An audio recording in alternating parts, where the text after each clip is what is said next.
final quarterfinal out in the water. Marco Mignot up against Samuel Pupo. I'm Kaipo Guerrero, joined by Mitchell Salazar on the call.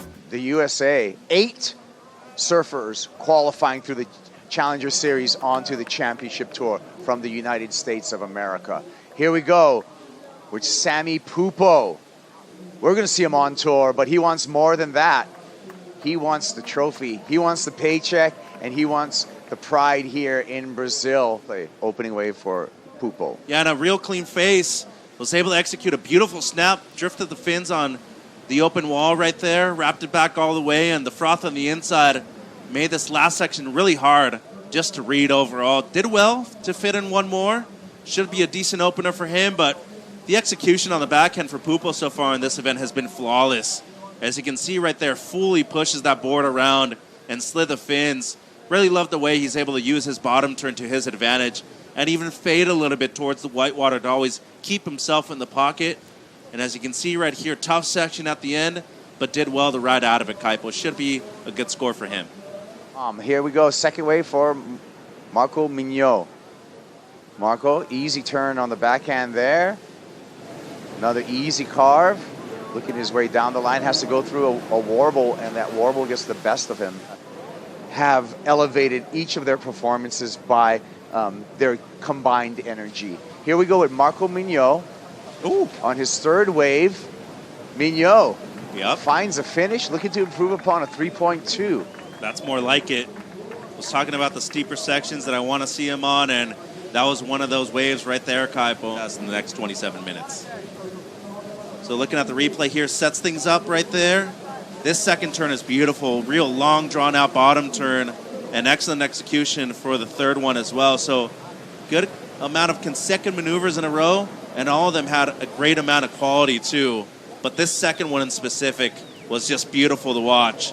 Excellent execution, even slid the fins a little bit once he reached the lip line, and get a reaction time right there with that JS board underneath his feet for the floater at the end. Yeah, Marco Mignot, like you said, makes the final, qualifies, comes short of the final.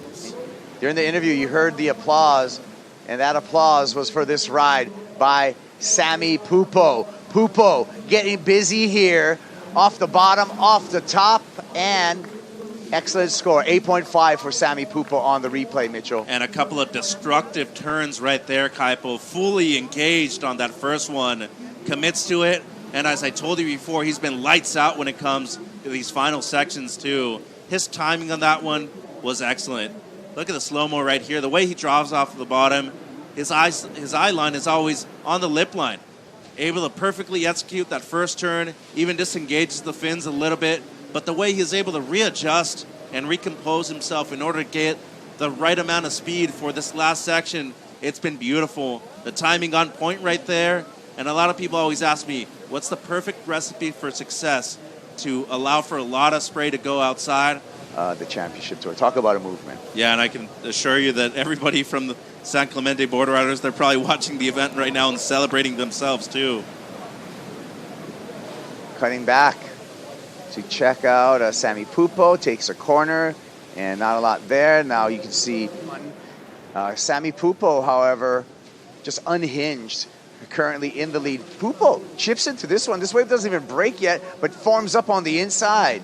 Sammy placing a turn. Nice carve for Samuel. Big backhand float, and the crowd loves it. Sammy Pupo looking to better 4.17. It was a beautifully surfed wave. A lot of flow on this one, Kaipo. Nothing major. Up and over the section right there. Real smart surfing with that second turn, just repositioning himself on the wave, and was able to execute a great floater at the end. I know. I don't want to surf against her. Sammy Pupo under priority, takes that one. No harm, no foul, no problem. Clock just ticks down. Marco Mignot with priority. Stop number 2 on the Challenger Series, though. That did have a great result over there at the Sydney Surf Pro, making the semifinals there at Narrabeen. I actually thought he was going to win, but because of the conditions changing so much, going into lefts like this today, Cole Hauschman was able to secure the victory over Jacob Wilcox over there. I think the smart play right here with 9.5 is to still look for a wave that will match the 717 in your scoreline. Under priority, Sammy going right, no doubt looking for an air, pops it up, puts it down, and just gets gobbled up by the whitewater. Oh my. To move into the semifinals with potential of winning this entire event. Here goes Sammy, he's gonna force the hand of Marco. Marco needs to take it, takes the bait. Here he goes, Mignot. Again, he needs a 6.84, off to a nice start. Ooh. Big stab there for Mignot. One more time, Man. gets the finish, and he's gonna leave it all on the line. Was that enough for Marco Mignot? 6.84 is the number. That was ridiculous, Kipes. Oh. Pressure is a privilege, and Mignot understood that. Setup snap right there. Beautiful execution of the second turn. Fully rotates the board around, and then once again, a bang, bang, bang of consecutive turns right there on the backhand. I mean, the setup was perfect, but this execution of the second one right in the pocket, I mean, the wave was just asking for that. And then the third one, just as beautiful. Critical sections in the moment that he needs them to, Kaipo. Setup turn right next to the pocket. Just beautiful stuff right there. Shaving away a little bit of speed to fit in that one. I mean, the way he brings the board around, that was just delightful to watch. And then fits in a third one, too, in a consecutive bottom turn coming out of that second turn as well. That is extremely difficult to do.